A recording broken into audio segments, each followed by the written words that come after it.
If you find you're unsettled listening today, reach out to a trusted friend or go to tradespodcast.com and click on resources.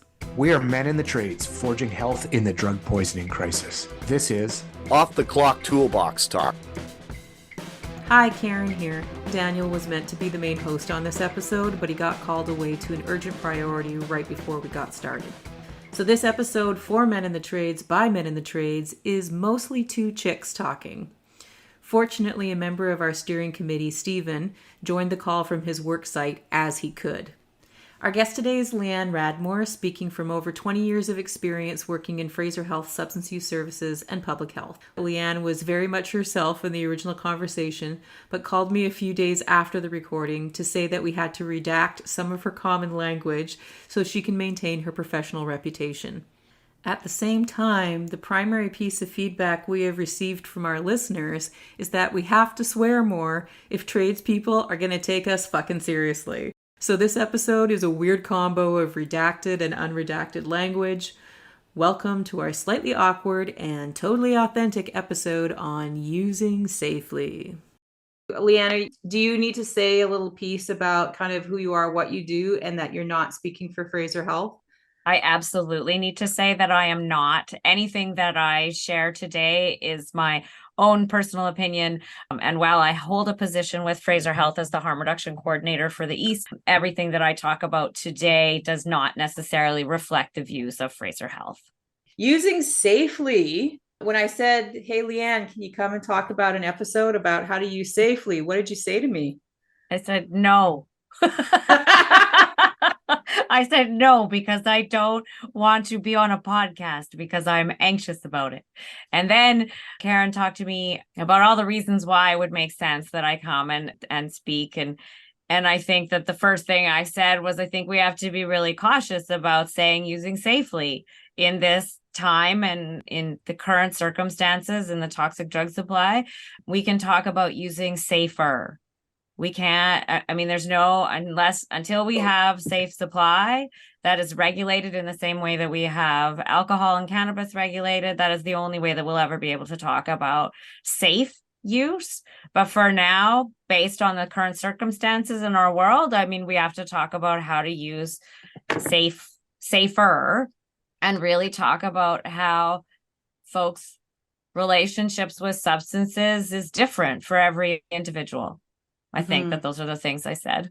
Yes, that is what you said. And it was that key piece of we do want to talk about using safely, but we also want to talk about the fact that there is no way to use 100% safely right now. So, Lianne, what are some of the things that we need to think about when we're talking about using safer?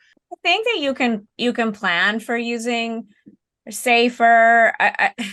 And this is really with the understanding that people are being thoughtful about their substance use. And I think we make assumptions about folks and their and how they use substances, that they're not thoughtful about how they use substances. And my experience over the last few years has really shown me that people are very thoughtful about how they're using substances and where they're using substances and in what setting they're using substances. And I think it's really important that people think about it in kind of chunks. Like if I want to use safer, if I want to use in a more safe way, I want to make sure that I have safe equipment. So I want to have sterile equipment. So I want to be able to access supplies that prevent the transmission of bloodborne illnesses. But I also want to think about my own mindset around what are the reasons why I'm using right now, and where am I using right now, and who am I using with, or am I using by myself? And so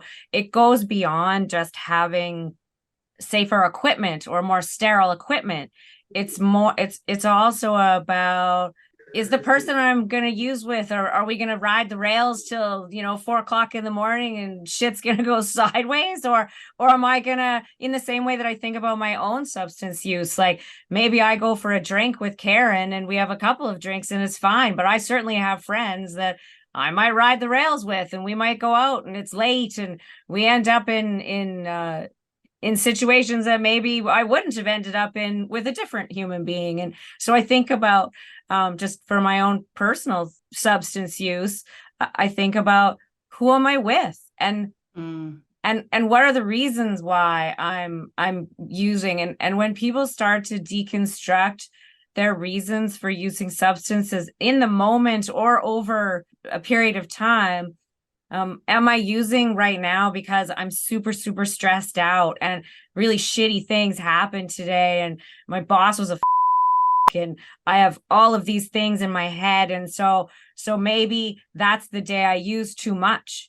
But if I'm thoughtful about that and I can recognize what's going on inside, I can be like, oh, actually, I know what's happening here. And maybe today I'm just going to have 3 drinks instead of 10 drinks or whatever it is. And I think folks don't think about their relationships with substances in that. I mean, we all use substances, and quite frankly, I have more in common with people who use substances than people who don't. Like, I mean, I don't have a lot in common with people who say, and I have the utmost respect for them and wish I could be those folks. But the folks who say, oh, my body is a temple and I never put anything inside my body, I think, right on, man. I super wish that I was that strong. But I'm telling you, if I got a headache, or if I do have a stressful day, there's a good chance that I might take some Tylenol, and there's a good chance that I might have a drink if I'm feeling stressed out. Like, and I don't think that I'm a rare human being. I think that I think that's probably a common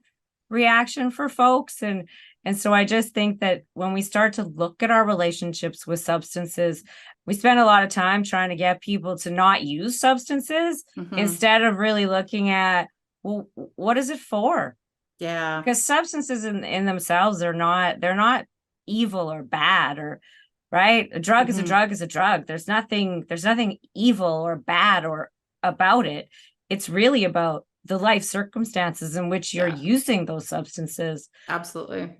And so when you think about that, the idea of using safer actually can start to you can start to think about, oh, I've never really thought about, like, I just automatically go and do these things, but just because it's automatic doesn't mean that it's a good fit for you. So how do we start to deconstruct really our relationships with substances and what that looks like? And in turn, when we do that, we can start to use in more safe manners.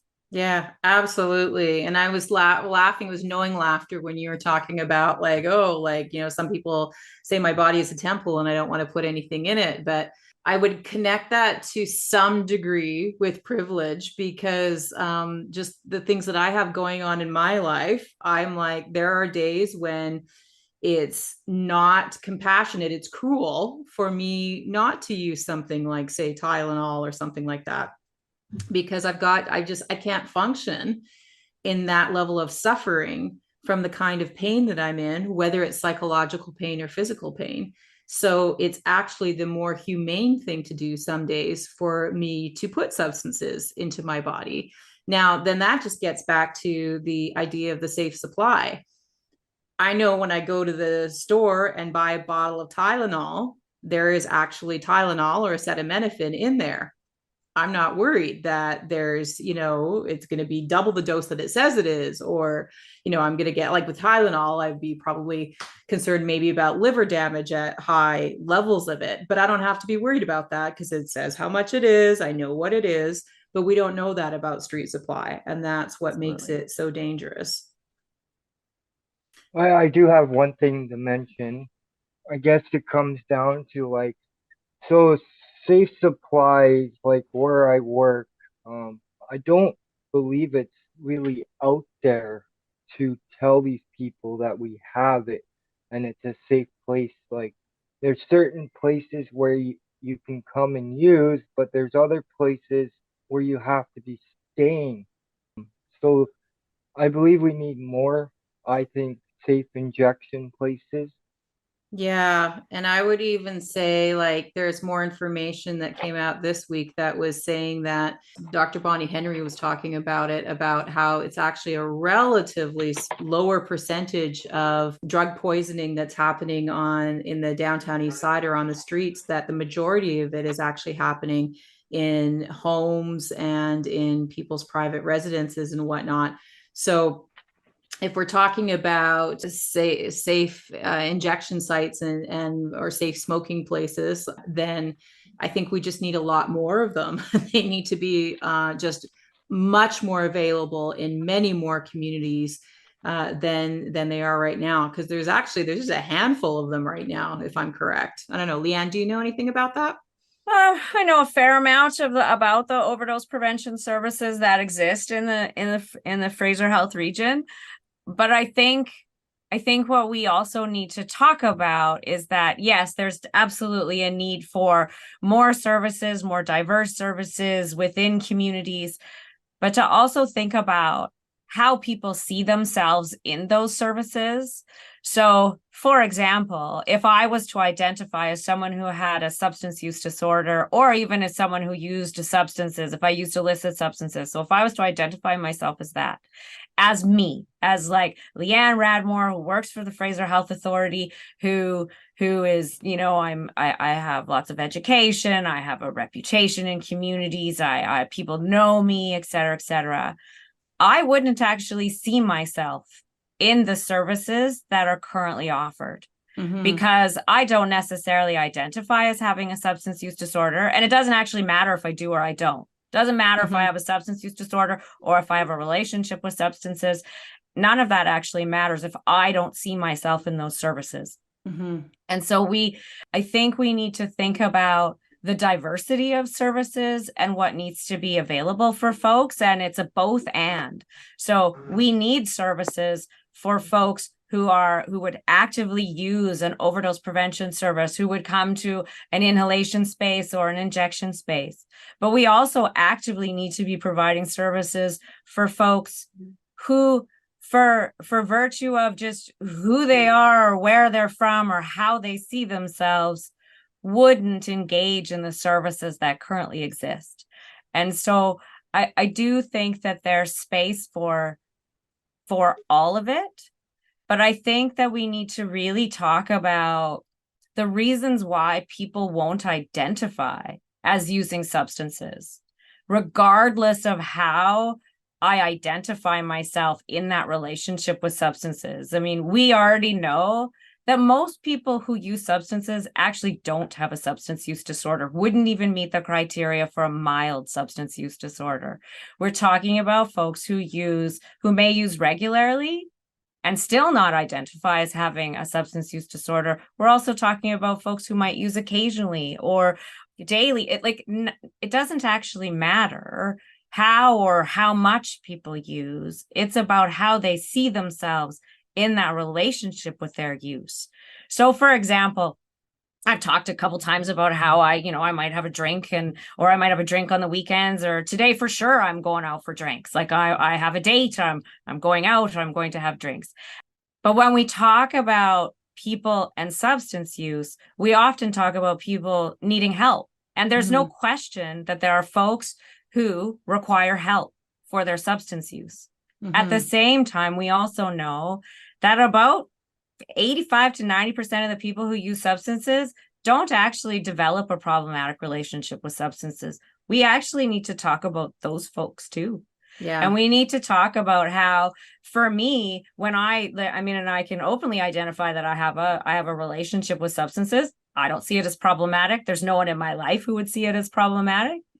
And when I see ads for things like AA or get help for your alcohol, I don't pay attention to those ads. Why would I? They don't mean anything to me. I don't identify as having an issue. So I don't pay attention. And that's not going to be any different than people who use substances that are illicit or deemed as illegal, but who still are doing the things. They are going to work. They are using in ways that are non-problematic. And we have a lot of mythology out there that can't be possible. And so when we talk about that, I mean, when we're really talking about like using safer, we also need to talk about the stigma that comes along with talking about your substance use. So if I openly identify as having a relationship with alcohol, there's probably 100 people listening to this call who go, yeah, well, I have a drink on the weekends and I just got a new bottle of wine and I'm going to crack that on Saturday night with my husband. Like there might be all kinds of, but if I said, you know what, I just got myself a gram of Coke and I'm going to go out and I'm going to go out dancing with my friends. And sometimes when we go out dancing, we do a couple rails of coke because we think we're better dancers when we do that. Yeah. And I'm not identifying as having a problem with that particular substance. But the instant I say that, there's a thought that comes into people's heads. And I know this thought, oh, she must be in denial. There's some sort of problem here. If she's using that particular substance, and she probably needs help, even if she doesn't even recognize it. And so I've not once I indicated that I have an issue with a particular substance. But this is where the human brain goes. And so if we don't spend any time unpacking those kinds of things, it will continue to be unsafe for people who are actively using substances, regardless of how they're using those substances. It'll be really difficult for people to come forward and say, actually, yeah, I actually do use substances. I don't feel like I have a problem, but I sure would like an naloxone kit so I don't die. Yes. Or I sure would like to be able to use a sterile pipe instead of some wonky shit that I made at home because I'm feeling stigmatized and discriminated against to even go into a service to access the stuff that I personally, as Lianne, believe is a human right. If people choose to use substances for whatever reason, that's their deal. And I'm not against saying that there are not folks on this planet who do require significant levels of intervention and help as a result of an identified substance use disorder. There's no doubt that folks require support and help around that. At the same time, we also need to really talk about folks who don't identify in that same way and who we are actually seeing dying. Yeah. Yeah. So how do we prevent that from happening? What are some of the things that we can do if we're planning to go out and I don't even think, like, for a lot of people, it's not necessarily, you may not even be planning to go do coke when you're going out dancing. You just go out and you have a couple of drinks and then there's some coke available. And because you've had a couple of drinks, you're just engaging in it and you're just going with it. Like, I think about, for every guy that's listening to this podcast, and you're going out on a Friday night. And I mean, I used to hang out with people who worked in trades on a regular basis. I remember my first love of my life worked in trades. So I spent a lot of time Friday and Saturday night in the bars, hanging out, watching the men drink, me drinking too, and thinking about the things that occurred, right? And thinking about like, and when you talked about like alcohol and, sometimes you have no plans of going out and using drugs, but you end up using drugs because you've had a couple drinks. But to take that even further, I mean, alcohol is a depressant, but alcohol is a depressant, not that it makes you sad. Alcohol is a depressant in that it depresses your central nervous system, but it also depresses the voice inside your head that says, this is like a really great idea. Or this isn't a really great idea. So it stops that voice from actually working. So the voice that says to me after 5 drinks, it's not a good idea to dance naked on the table, or it's not a good idea to get into my car and drive and pick up my kid, that voice gets depressed. So really, like, alcohol stops your stopper from working. And so when you think about that, so you think about, okay, so if I am going out tonight, well, what do I need first? Well, usually what ends up happening when I'm out with the guys is you get fucking loaded and then I make a really dumb decision. All right. So what happens when I make that dumb decision?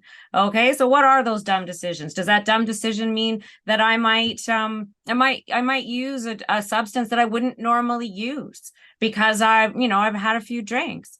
Well, if that's the case, and that's something that you're still wanting to do because it for whatever reason it fits for you, that's cool. Do you have an naloxone kit? Do all of the people that you know that are going out, are they trained in overdose response? Do we have, like, are people, do you have friends who are saying to you, dude, too much, you need to slow down? Do you have friends that are saying, you know what, sometimes you're a dick when you're drunk? Yeah. You might want to not drink so much. Like, these are the things that when we talk about using in a safer way, it's again about like what, it's the same as like I'm a woman and going into a bar, like safe. If I want to drink, I'm going to make sure that I don't leave my drink sitting on the table. Like that's a good, safe thing for me to do. I'm not saying I'm not going to drink. I'm not saying I'm not going to get drunk, but I'm definitely going to have people who've got my back. I'm not going to be alone. I'm not walking into the bush with somebody because right. Like these are the things that we have to think about.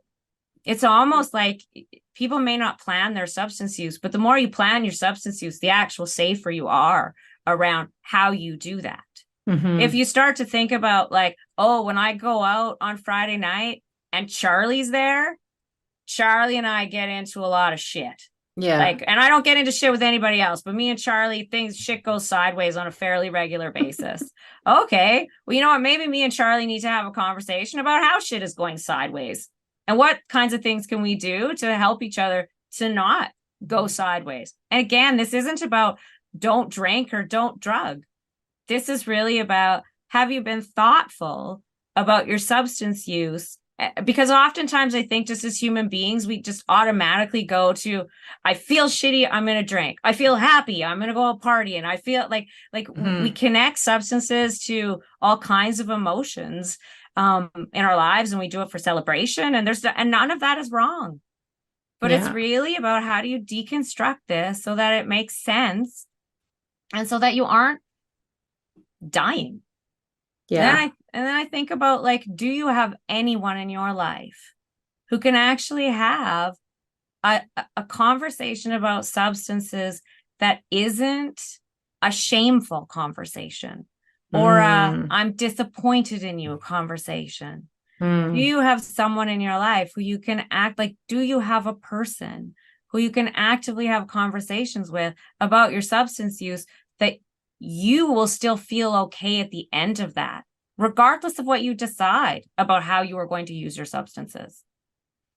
How do you find that person?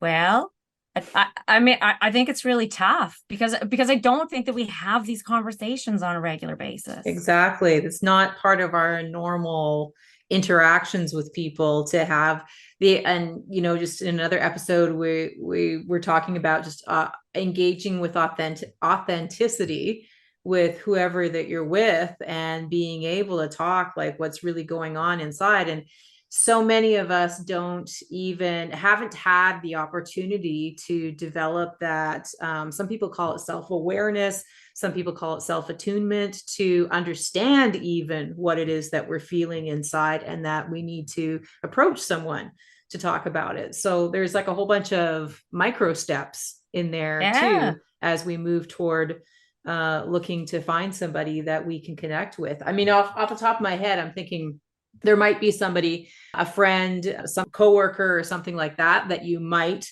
know, like, that dude's deep. He like thinks and talks about deep shit all the time. I know I can go talk to him about it.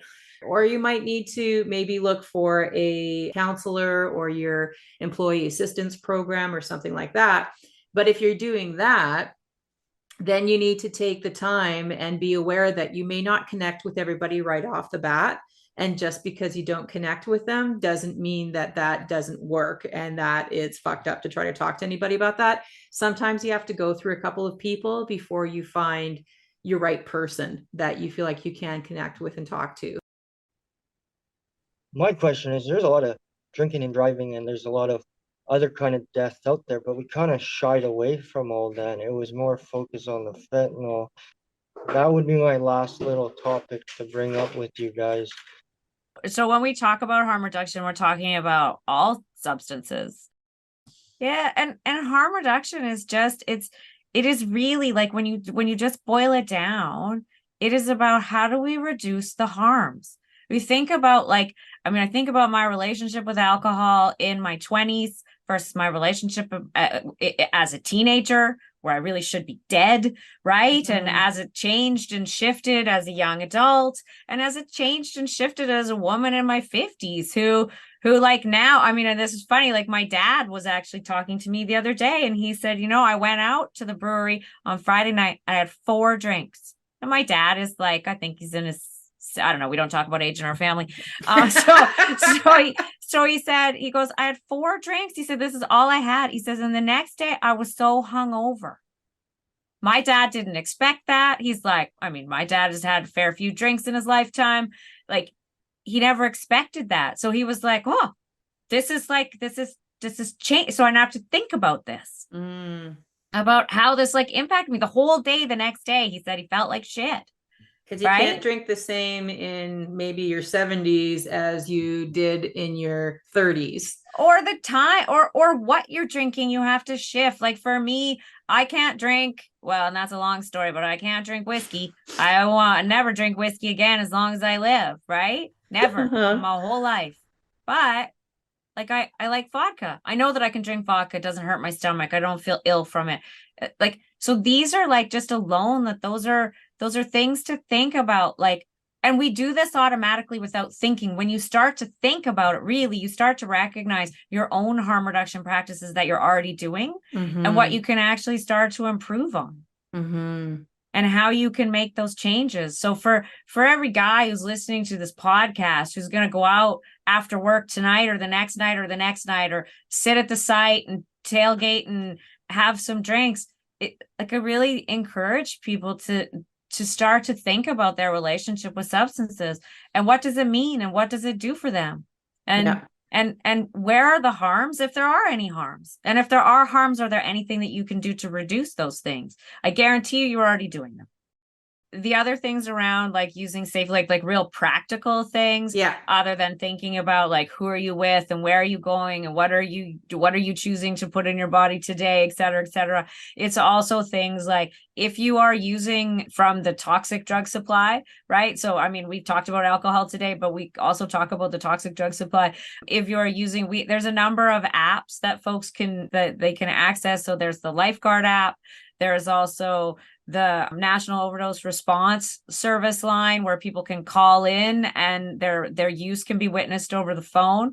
And then there's also the Brave app, which is another sort of virtual witness to overdose app that folks can use. The Lifeguard app is actually connected to emergency services.